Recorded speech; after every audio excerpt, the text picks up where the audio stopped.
What kind of woman walks barefoot through a billionaire's mansion at 3 a.m., holding something red and then stares directly into a hidden camera like she's daring someone to ask why? Nathaniel Carter didn't have answers, only questions that multiplied every time he reviewed the footage.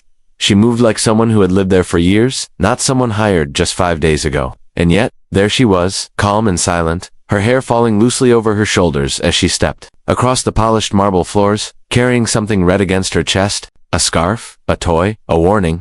This was never supposed to be complicated. Nathaniel was not a man who invited uncertainty into his life. He built his empire on order, on strategy, on knowing things before they happened. His decisions had reshaped markets, shaken governments, built legacies, but none of that power mattered in the silent, echoing halls of his Austin estate, where his 7-year-old daughter Sophie hadn't spoken a word in almost 2 years. It began on a rainy night, 2 miles east of Interstate 10. Emily, his wife, had been returning from a charity gala, her smile still fresh in a photo snapped hours before the accident. One moment, a steady drive. The next, her car was spinning out on a slick curve, crumpling against a guardrail like paper. She died instantly.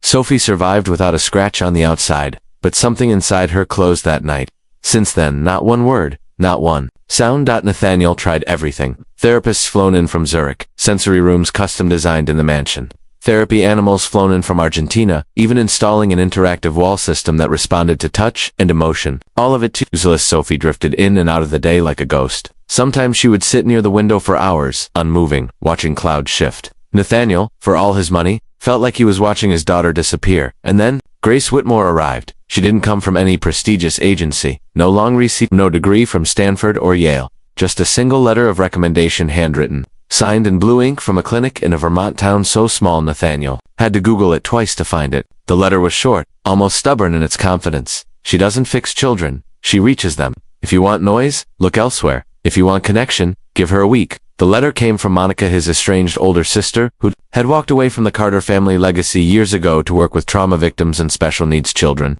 He hadn't heard from her in over 5 years. Her call came late one night. Her voice was tired but firm. She won't give you results. She'll give Sophie what no one else has: presence. You can't buy that. He didn't trust easily, especially not after what happened with the last therapist who tried to record Sophie's reactions without consent. But Nathaniel was desperate. Guilt mixed with exhaustion left cracks in his pride.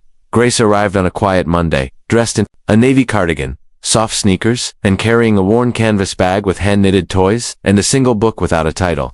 She had soft eyes, not weak, just eyes that had seen sorrow and didn't look away from it. "I don't do magic tricks," she said calmly when Nathaniel met her at the door, "but I do stay, and I listen." Sophie didn't acknowledge her on the first day, or the second, but Grace didn't flinch. She simply existed near the girl, not intruding, not pressuring, just there. She would sit on the rug, humming softly to herself while stitching something unseen in her lap. She left notes for Sophie in places the child liked to hide: small, folded pieces of paper with quiet affirmations and strange little drawings of flowers or birds. By the third morning, Nathaniel couldn't help himself. He opened his tablet and tapped into the security feed. Not because he was suspicious, he wasn't. He was curious. Nathaniel liked control, and the only control left in his life came through tiny pixels on a screen. The camera in the playroom showed something unexpected. Sophie was sitting 3 feet away from Grace, not curled into herself, not hiding behind the armchair, but facing the woman directly. Grace wasn't speaking. She was building something on the floor, wooden blocks, shaped like a tiny bridge. Her hands were steady, her attention completely on the pieces. Sophie slowly reached forward and added a block. Nathaniel froze. Later that night, he checked again. It was well past midnight. The cameras were set to motion-triggered recording. That's when he saw it. The living room lights were off, but moonlight spilled across the marble tiles. Grace appeared barefoot, her cardigan replaced by a long gray robe. In her arms was something red. At first, Nathaniel thought it was one of Sophie's stuffed toys, but as she stepped into clearer view, he saw it was a folded blanket, neatly tucked under her chin. She walked quietly past the hallway leading to Sophie's room, paused under the chandelier, and then looked directly at the hidden camera, right into it, as if she knew exactly where it was. She didn't smile. She didn't look surprised. She simply blinked, turned, and walked toward the sunroom. Nathaniel watched that footage 3 times before sunrise. Each time, the same chill spread through his spine. He wasn't afraid. Not exactly, but something about her unnerved him. She didn't behave like anyone he'd hired before. No flinching around his wealth, no subtle deference, no visible awe. She treated his daughter like a whole person, not a case. And now, somehow, she moved through his home like she belonged. That morning, he confronted her gently. "You were up last night," he said, watching her pour tea in the kitchen. Grace didn't look startled.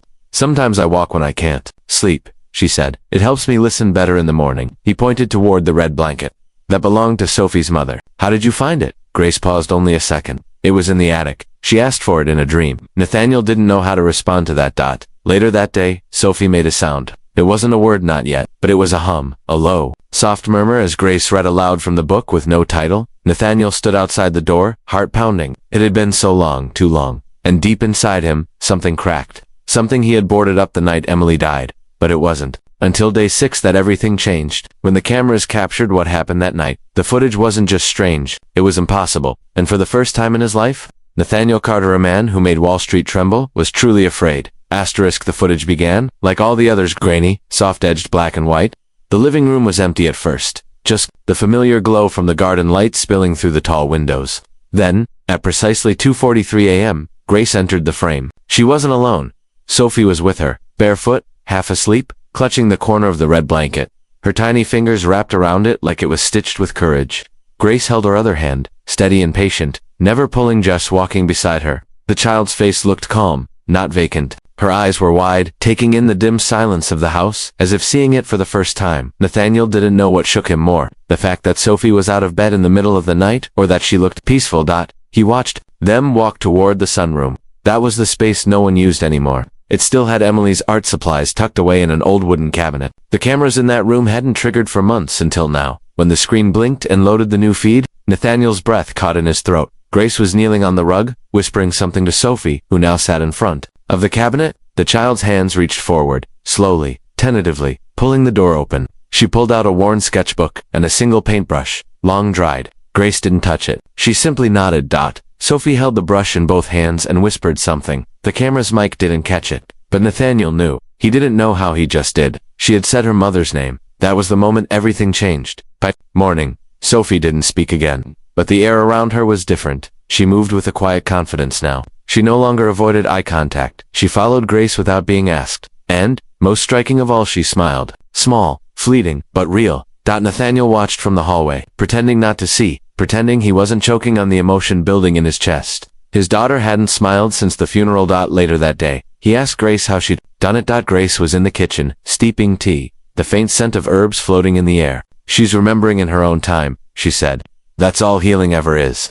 Nathaniel wanted to challenge her, ask for data, science, logic, but he couldn't. Not when the results were right in front of him. For the first time in years, Sophie wasn't vanishing. She was returning. But as the days passed, his admiration turned to unease. Not because of anything Grace did, but because of what she didn't do. She never made phone calls, never texted, never received packages. She had no visible life outside the mansion. No contacts, no emails, no records. And most unsettling of all, every time he tried to run a background check, the search came back empty. It was as if she didn't exist. He asked Monica about it during one of their rare phone calls. She has her reasons, Monica said gently. You either trust her, or you don't.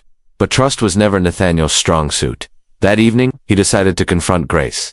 Not with accusations, but with a simple question. Who are you really? She looked up from where she sat beside Sophie, threading beads into a bracelet. There was no surprise in her face, only quiet sadness. Someone who knows what it's like to lose everything, she replied, and to be given one fragile chance to help someone else not fall so far. Nathaniel didn't know what to say. He wanted to believe her. Part of him already did. But another part, the one shaped by years of boardroom betrayal and corporate war, warned him, something doesn't add up. Then came the moment that shattered any illusion of normalcy. The gardener came to him with a discovery that morning. In the back garden, beneath the old elm tree, someone had drawn something into the soil, delicate patterns, symbols that looked too perfect to be random. When Nathaniel pulled up the garden camera footage, the screen glitched. Just for a second. When it cleared, Grace was standing under the tree alone. The timestamp read 3:17 a.m. She was barefoot again, and her hands were covered in red. He froze. The red wasn't paint. It wasn't ink. It was the blanket. She had torn strips of it and woven them into the pattern in the dirt. Sophie's mother's blanket. And Grace had known where the cameras were. Yet she looked up once again, directly into the lens, and smiled. Not a wicked smile, not cruel, but calm, certain, as if she was saying, I know what you fear, and it isn't me. That night, Nathaniel didn't sleep. He sat in the hallway outside Sophie's room, watching the door, holding an old photo of Emily in one hand and his tablet in the other. He didn't know if he was losing control, or if he was finally beginning to see what control had stolen from him all along. All he knew was this. Grace Whitmore was not who she seemed. And yet, for the first time since Sophie stopped speaking, Nathaniel wasn't afraid of the silence anymore. Asterisk, there are moments in life when silence is more terrifying than screams. Nathaniel Carter had lived through corporate betrayals, courtroom wars, and headlines that could ruin lesser men overnight. But nothing compared to the stillness of 3:23 a.m., when his home no longer felt like his own. He sat in the dark study, the fire long gone cold, replaying the same clip again and again. Grace under the elm tree, weaving torn pieces of Emily's red blanket into a pattern no one taught her. Every frame raised more questions.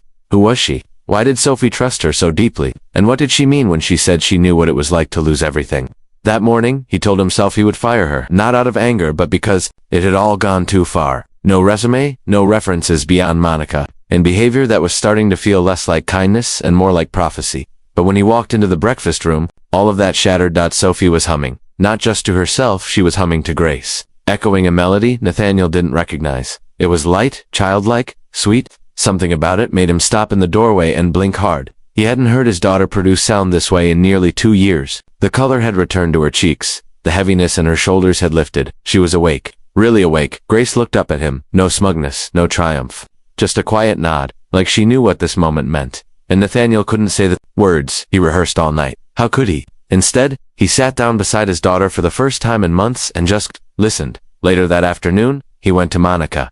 He hadn't seen her in person since their mother's funeral. She lived in a modest cottage just outside Austin, surrounded by overgrown lavender and bookshelves that sagged with use. She welcomed him with a hug that felt like a truce. She's not dangerous, Nate, Monica said gently, handing him tea. But she's not ordinary either. He looked at her sharply. You know something you're not telling me? Monica didn't deny it. She came to me 3 years ago. She began, no family, no backstory she was willing to share. But she carried pain like it had weight. Heavy, but quiet. I watched her sit with kids who were trapped in trauma so deep, even seasoned therapists gave up. But not her. She waits. And somehow, they come back to her. Nathaniel's voice was tight. How does she do it? Monica smiled sadly. She listens like she's heard it all before. Those words haunted him as he drove back to the mansion. That night, Sophie brought him a drawing, crayon on soft paper, simple, childish lines. A girl in a blue dress, a red sky, a tree with deep roots, and 2 figures standing beneath it. Sophie and someone with long dark hair. Grace, on the back. Sophie had written one word, safe. It was the first time she'd written anything in 2 years. Nathaniel stared at it for nearly an hour, holding it like it might vanish. But peace doesn't come without shadows. Because when he checked the footage again that night, the sunroom camera showed something new. Grace was there in front of the fireplace, whispering alone. Except, she wasn't alone. Sophie stood in the doorway, eyes open, her lips moving slowly. Nathaniel turned up the audio. The whisper was faint, barely there, but it was Sophie, repeating one word over and over, Emily. Nathaniel felt the ground tilt. Sophie was talking to her mother. Or, at least, she thought she was. The next day, he asked Grace, trying to stay calm. What are you doing with her? Grace didn't lie. She never did. She's remembering the parts of love that grief tried to bury, she said. And when she speaks her mother's name, she's not haunted. She's healing. He wanted to argue, but he could in single quotes. Sophie was getting better. Somehow, impossibly, she was climbing back toward the light still. He couldn't ignore the patterns, the late night walks, the untraceable history, the symbols under the tree. He hired another investigator, a quiet one this time.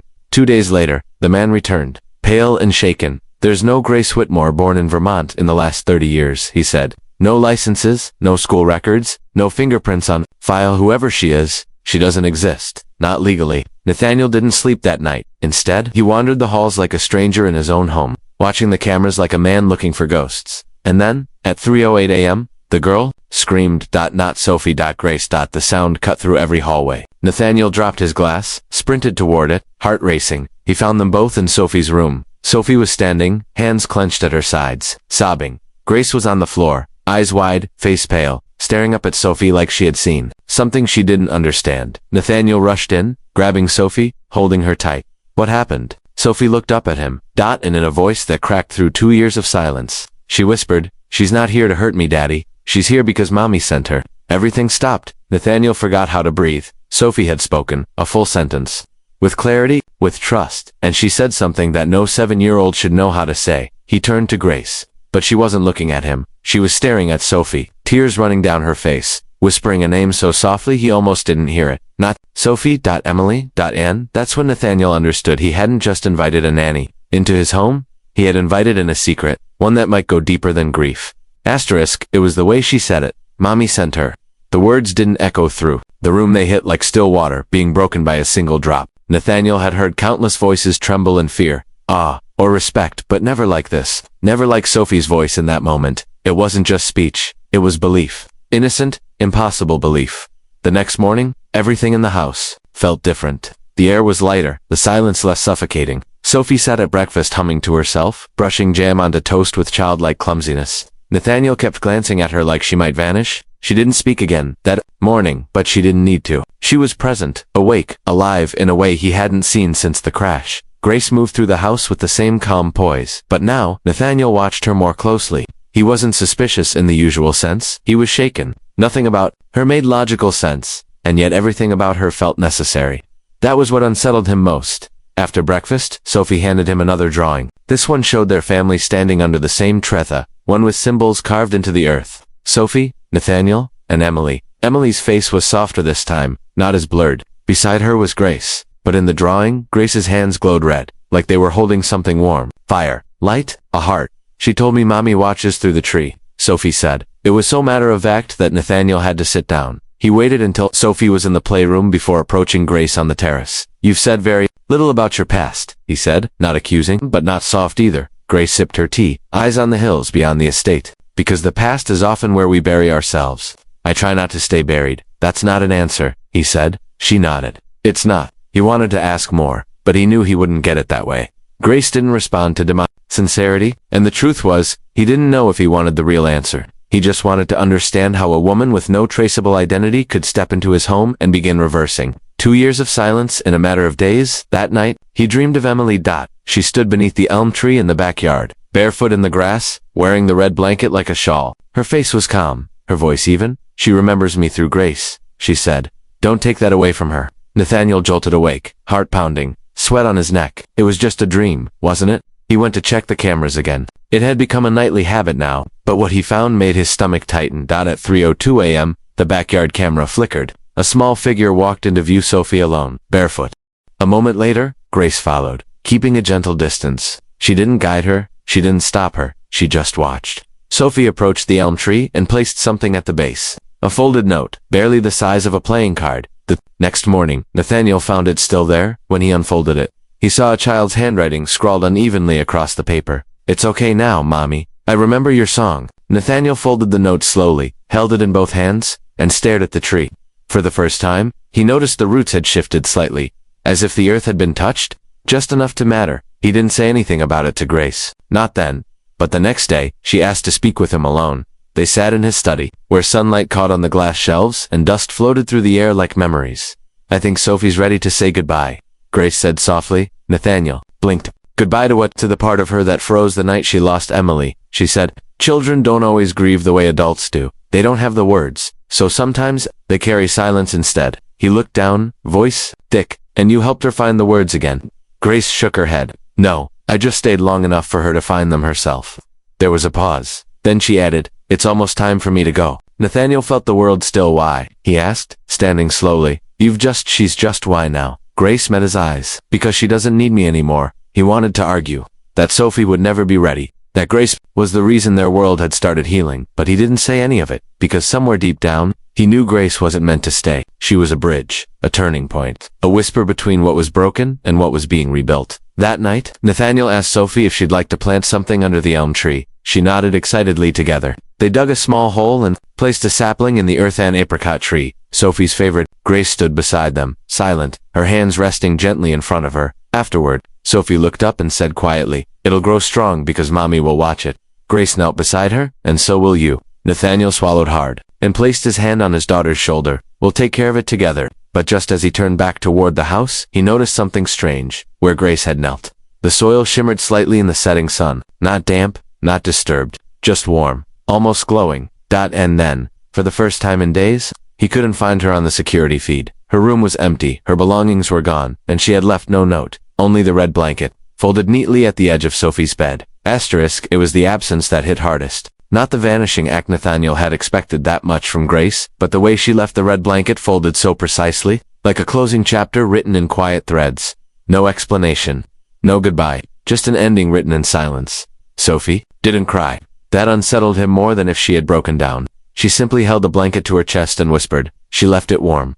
Nathaniel searched the entire estate twice. checked every feed, every angle. There were no sightings, no timestamps of her leaving through the gates, the front door hadn't opened, no vehicles were recorded on the drive. It was like she had simply dissolved into air. And still, the mansion felt safer, quieter, lighter. Sophie returned to school that week. Her therapists were stunned by her progress, and her teachers described her transformation as nothing short of otherworldly. But when asked what caused it, Sophie would only ever smile and say, "I remembered her voice." The headlines returned to Nathaniel's life quickly. Stockholder meetings, press releases, quiet mergers that shaped industries. But for the first time, he didn't drown himself in work to forget. He now left the office early to be home for dinner. He started listening more than talking, and every night, before Sophie went to bed, she would open the window just slightly and whisper something to the breeze. He never asked what, not until the night. She invited him to whisper with her. "Say anything you'd want her to hear," Sophie told him, standing barefoot by the sill. "She always listens through the tree." Nathaniel stood beside his daughter and stared out into the dark. The wind was soft, gentle against his face. He hesitated, then whispered, "I'm sorry I couldn't save you, but I think someone else did." That night, he dreamed again. Emily, under the tree. This time, she wasn't alone. A woman stood behind her, half in shadow, with calm eyes and her hands clasped in front of her. Emily smiled. "She kept the promise. I couldn't," she said. "Don't look for her. Just carry what she left." He woke up breathless. Weeks passed. The apricot tree bloomed early, too early for the season. The gardener insisted he'd never seen a sapling root so quickly. Its blossoms were pale red, almost the exact shade of Emily's blanket. Sophie began talking more, laughing more. She asked for a bike, wrote poems in crayon, and even started learning piano.